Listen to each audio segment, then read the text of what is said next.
வானோடும் மண்ணோடும் இல்லாத வண்ணங்கள் பெண்ணோடும் கண்ணோடும் நான் காண்கிறேன்.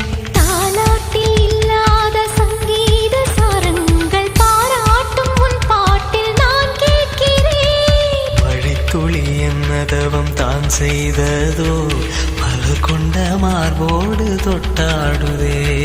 மழைத்துளி தொட்ட இடம் நீ தீண்டவோ நினைக்கையில்